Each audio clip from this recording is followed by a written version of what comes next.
Hello दोस्त, नमस्कार, good morning, नमस्ते, प्रणाम। तो कैसे हैं आप लोग बताइएगा ज़रूर। और मैं लक्ष्मी आ गई हूँ अपने एक नए ब्लॉग के साथ। तो आप लोग मेरे ब्लॉग में लास्ट तक बने रहिएगा।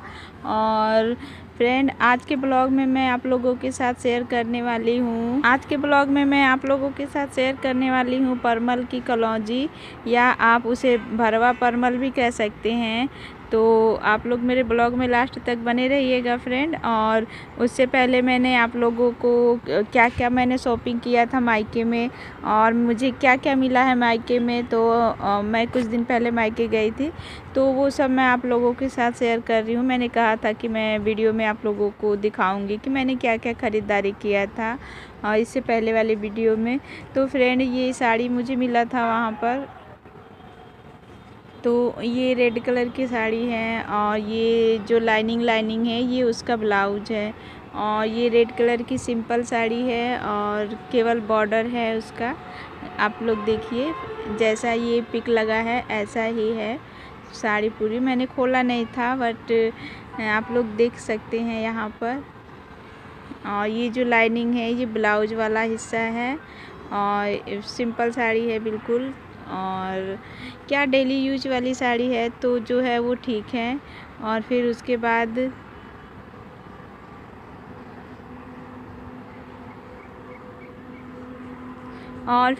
बाद फ्रेंड देखिए, ये दूसरी साड़ी है मेरी, और ये भी मुझे मायके से ही मिली थी। और ये भी सिंपल ही साड़ी है, क्योंकि मैं घर में डेली यूज़ के लिए सिंपल ही साड़ी पहनती हूँ, क्योंकि मुझे सूट अच्छा नहीं लगता है ससुराल में पहनने में। और मैं साड़ी ही पहनती हूँ, क्योंकि मेरे घर में मैं बहुओं में सबसे छोटी हूँ। तो सब लोग मेरे से बड़े हैं, तो ससुर जी हैं, भसुर जी हैं, सब लोग हैं। तो सबसे पर्दा करना रहता है, सर में पल्लू लेना होता है। तो मुझे ऐसी सिंपल साड़ी अच्छा लगता है पहनने में, और पहनने में कंफर्टेबल भी होता है। गर्मियों में तो ऐसी हल्की साड़ी अच्छी लगती है। तो ये भी साड़ी ब्लैक कलर में थी, और नीचे ऐसे कुछ बॉक्स बना है, और ये है उसका पेटीकोट। और ये उसका पेटीकोट है सिंपल। और पेटीकोट में मतलब सिलाई हो चुकी है, अब ये सिला हुआ पेटीकोट है। और फिर उसके बाद ये मैंने लिया था ब्लैक कलर का ब्लाउज, और ये ब्लाउज है, रेडीमेड ब्लाउज है। आप लोग देखिए, ये 280 रुपये का ब्लाउज है। और मार्केट में सिले ब्लाउज तो महंगे आते ही हैं। तो मुझे ये ब्लाउज पसंद आ गया था, स्लिप कट है। और मैंने कहा था कि मैं एक स्लिप कट ब्लाउज लूँगी, तो इसे मैंने ले लिया था। तो लेने के बाद मुझे फिट नहीं आता है, तो अभी इसकी फ़िटिंग करनी है। और इसमें ये थोड़ा सा मतलब 2 या 3 इंच का उसमें ब्लाउज भी दिया है, तो उसे मैं अब खुद से फ़िटिंग करूँगी। और ये जो दूसरी वाली साड़ी थी ना, ये उसका ब्लाउज है, और ये उसका ब्लाउज है। अभी मैं इसका सिलाई कर रही हूँ। और ऐसे मैंने झालर वाली बनाया है उसका ये आस्तीन। और मैंने इसे भी सोचा था कि स्लिप कट रखूँ, फिर मैं कह रही हूँ कि गांव में पहनना है, सब लोग कहेंगे कि क्या पहनी है ये। गांव में सब लोग समझते नहीं है ना कि ये कौन सा फ़ैशन चल रहा है, कौन सा नहीं।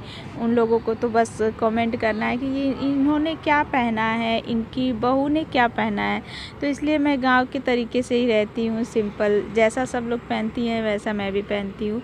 और फ्रेंड, फिर उसके बाद ये लहंगा है, ये भी मुझे मायके से ही मिला था।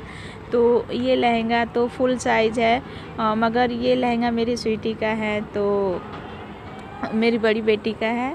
तो इसका भी फिटिंग करना है अभी। तो ये लहंगा मुझे काफ़ी पहले मिला था, तो अभी कुछ शादी पार्टी नहीं था, तो इसे मैंने अभी रखा ही था। तो अब शादी वगैरह पड़ा है, तो मैं कह रही हूँ कि मम्मी, वो कहती है कि मम्मी मुझे बना दीजिए लहंगा, अब मेरा लहंगा बना दीजिए, या मुझे दूसरा लेके दीजिए। तो मैं कह रही हूँ अब दूसरा क्या लेना, इसी को मैं फिट कर दे रही हूँ। और ये है उसका ब्लाउज लहंगे का। तो मैं कह रही हूँ इतनी छोटी सी बच्ची है और इसका कितना छोटा मैं ब्लाउज सिलूँ, कैसे सिलूँ, मुझे कुछ समझ में नहीं आ रहा है, कुछ आइडिया नहीं आ रहा है। और ये है उसका दुपट्टा लहंगे का, और काफ़ी अच्छा लगता है, येलो पे ब्लू उसका ब्लाउज है, और येलो उसका है। तो फ्रेंड, मुझे येलो कलर बहुत अच्छा लगता है। और मुझे ये येलो कलर की चप्पल देखिए मुझे बहुत अच्छी लगी थी और पूरे मार्केट में मुझे ये चप्पल अच्छी लगी तो मैंने ये चप्पल लिया था। और फ्रेंड ये ज़्यादा महंगी चप्पल नहीं है, बस 100 रुपये की ये चप्पल है और मेरे पैरों में बहुत फिट आती है और बहुत अच्छा लगता है। और फ्रेंड उसके बाद ये शाम के टाइम का है, मैंने जो लाई थी मैं मायके से मैंने सब आप लोगों के साथ शेयर कर दिया है। और फिर ये फ्रेंड शाम का टाइम है तो आज मैं बनाने वाली हूँ परमल की कलौंजी आप कह सकते हैं। और फिर उस परमल की कलौंजी बनाने के लिए मैंने परमल लिया था, आधा किलो परमल था मेरा और उसे मैंने धुल लिया था साफ से, उसके ऊपर जो गंदगी रहती है धूल मिट्टी, और धुलने के बाद थोड़ा रख दी थी सूखने के लिए। और फिर आइए उसको हम कट कर ले रहे हैं। तो साइड से उसका कोना है जो काटते हुए और उसे बीच में से हम आधा फाड़ेंगे, पूरा फाड़ेंगे नहीं, कुछ भाग उसका लगे रहने देंगे, ऐसे ही कुछ फाड़ लेंगे ताकि हमारा मसाला अंदर तक भर जाए। और ऐसे करके हम उसकी सारे परमल को करेला आ जा रहा है मेरे मुँह में क्योंकि मैं करेला का भरुआ ज़्यादा बनाती हूँ तो वही आ जा रहा है, करेला का और भिंडी का। गर्मियों में तो यही सब ज़्यादा चलता है और तुरई का, ये सब मैं ज़्यादा कभी उसका भाजी बना लेती हूँ या कभी मन आता है तो मसाला वाला बनाती हूँ, वैसे तो मैं ज़्यादा भाजी बनाती हूँ। और फिर उसके बाद मैंने उसमें जो मसाला भरना है तो वही देखिए, लाल मिर्च तो मैं ज़्यादा यूज नहीं करती हूँ क्योंकि गर्मी का टाइम है, तो उसमें लहसुन है और प्याज है और फिर मैं सिल पे ही पीस लेती हूँ फ्रेंड। ऐसा नहीं है कि मिक्सी नहीं है, मेरे पास मिक्सी है तो मैं मिक्सी का ज़्यादा यूज़ नहीं करती हूँ। अब मैं गांव के तरीके से ही रहती हूँ तो मैं सिल पे ही उसे पीस लेती हूँ। और फिर फ्रेंड हमारा मसाला तैयार हो गया था और देखिए ये हमारा मसाला पिस गया है।